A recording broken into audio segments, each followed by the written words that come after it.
Rame beredar rekaman di Telegram pada Senin 27 Februari 2023 yang memperlihatkan detik-detik rudal Rusia menghantam depot amunisi dan parkiran militer Ukraina. Dalam keterangan unggahan disebutkan pasukan dirgantara Rusia menghantam depot amunisi dan tempat parkir kendaraan dan peralatan militer angkatan bersenjata Ukraina di wilayah Saporosi. Ledakan dahsyat tampak jelas dalam drone pengintai Rusia. Militer Rusia mengklaim pasukan Ukraina kehilangan puluhan peralatan tempurnya, namun tidak dirincikan total pasti kerugiannya.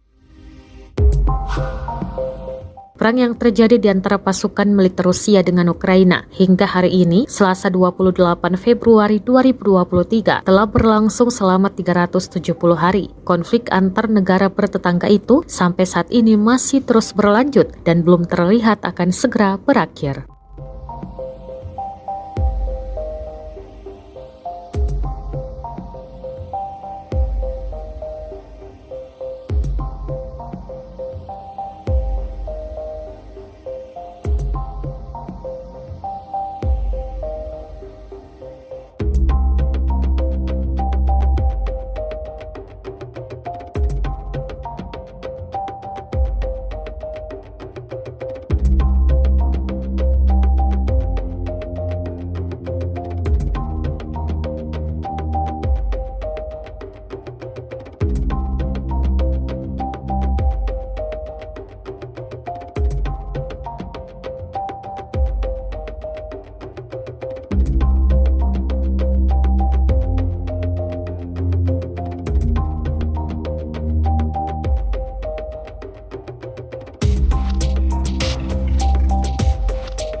Terima kasih sudah nonton.